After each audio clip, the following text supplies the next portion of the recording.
Chinese, there is a proverb which is called Ren Wai Yo Ren, Shan Wai Yo Shan. The meaning of this proverb is that, besides the mountains you see, there are some better mountains. Besides the people you see, there are some better people. 我的名字是李开明，木子李，开门的开，明天的明。我的英文名字叫 Herbert Mushangwe， 我是一位教授，我是孔子学院的老师。我现在不仅仅是老师，我也是一个翻译。谢谢。When I was growing up, I didn't have a goal. I didn't have a specific objective of what I want to achieve. I remember very well when I was grade 1, my aim was to be a storekeeper.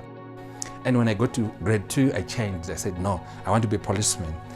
And when I got to grade 3, I changed my story to be somebody who wants to be a soldier. My goals kept on changing. I wanted to be, do mathematics. At one point it changed. I wanted to do business. It changed. I wanted to be a town planner. It changed. And until I came to UZ, and when I came to the University of Zimbabwe, I was given a course that I didn't like at all. It was Bachelor of Arts. I didn't like it to the extent that I used to cry about, just having that course.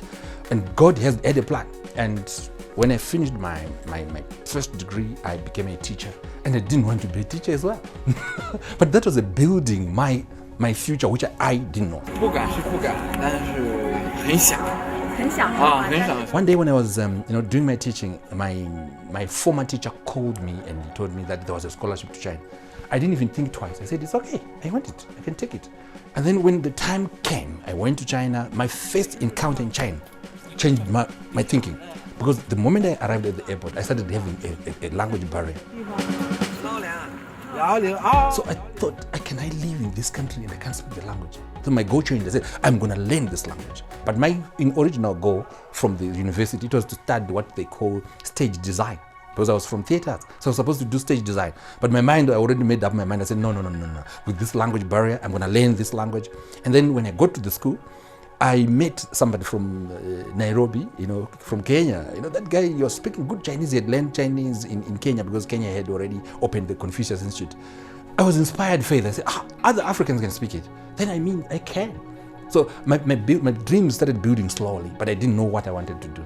So when I finished my first year language, my second year I was supposed to do my stage design course.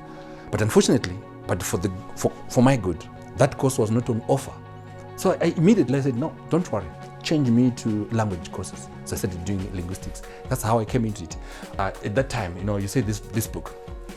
That was 2007 when I started learning the language. And I saw other people from other countries like Japan, from Korea. They had their dictionaries similar like this, which written Japanese and Chinese, some written Vietnamese and Chinese, English, Chinese. And my English was not all that good, by the way, because I was from the rural areas. So my English, I used to struggle. So I used to write my notes in Shona. And that's how I came up with the first draft of this book. What I realized, when I started focusing on the linguistics, there's something that was so fascinating. It was not just the language, but I felt the culture in it. And that's when I started thinking, I think if I go back home, I can be a bridge. I can be a bridge to somebody just to understand the Chinese. Because the more I stayed with the Chinese, the more I started understanding how they do the business, how they think, how they've managed to make themselves so advanced. All I need is to make sure that the Zimbabwean people can understand the Chinese. Not only in terms of I want to buy your land, it's $12,000, okay, negotiate. But I want them to understand from a cultural point of view, from a deeper, this deeper understanding which creates friendship, not enmity. So when I stand in between the two and I'm doing translation, or I'm teaching a Zimbabwean person to learn the language, I feel like I have an important role to make sure that this culture can marry each other. They can link without cracks. That's my purpose, and I feel it's a dream. I feel now I have more purpose than I used to be. I stayed in China initially for the first 4 years, from 2007 up to 2011, where I did my diploma in Chinese, and from diploma, since I had my first degree already, I had to shift to masters. So I did masters in linguistics. It was Chinese linguistics, so I focused my research on language comparison. Then from there, I came back and taught for a year here, and then I went back again for the other 3 years for my PhD. So in total, it's about 7 years. And then during that period, what I learned number one is the culture of determination.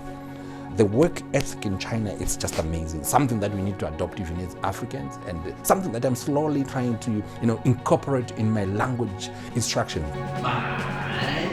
And then when I teach the students, I try to find a way of linking those things that I learned, because I thought from myself, this is the core of development for any nation. If we don't have that kind of work ethic, we can't make it. The Shona Chinese Dictionary was published in 2015, but the actual work started in 2007. So it took me about 8 years, because it was my first time, so I didn't have the know-how. I was interested in research, because I had done that. So the first one was the Shona Chinese comparison, just comparing Shona Chinese to make sure that we break the bridge. And in the same year, 2015, when we published this, I was involved in a very big project in Zimbabwe where we were creating the curriculum for Chinese. I was the lead researcher in terms of trying to find how we can link Chinese into our curriculum. We ended up coming up with the curriculum, which now, we are having difficulties in terms of providing the teachers, but we now have something solid already in place to allow Zimbabweans and schools to introduce Chinese in primary and secondary schools. Along the way, people started questioning me, saying, you know what, you are just publishing books for Chinese, Zimbabweans to learn Chinese. Why don't we have Shona to the Chinese? So I collaborated with the Beijing Language University in China. We managed to produce a Shona book, which I will show you later.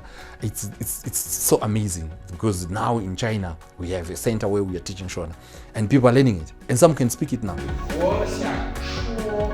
I have students some who are into business, some into real estate, some they are into mining, some they are lawyers. These particular students, they want to interact with the Chinese. They want to import the technology. They want to cooperate with the Chinese. So they need to cooperate with the Chinese. They need to interact in terms of just sharing business ideas. They need to have a platform for cultural exchange and technological exchange. It's in necessitating the learning of the language. You'll find out that as a lawyer, I have quite a lot of interaction with the Chinese people. And at our law firm, we have a huge clientele base, which is made up of the Chinese population. Then it will become a problem if there is that language barrier, because I cannot take full instructions from the Chinese guys if I do not get to understand. Now I am able to hear some of the sentences which the Chinese people will be discussing, and now I am able to pick some of the meanings while if the Chinese people are speaking. Small window. Get it? So that's it. Every year we teach not less than, at least from 2021 up to now, not less than 1,000 students. So you can count 2021 up to now, that's almost 4,000 students passing through our hands. We have been training them. So my best advice to anyone who would want to go and live in China, go there with an intention. What do you want to learn? Learn it, bring it home. If it's business, learn the business. If it's culture, learn the culture. If it's technology, bring the culture, bring the technology, bring it home. And Zimbabwe with you, it will change. Even Africa at large, it will be a great continent, I'm telling you.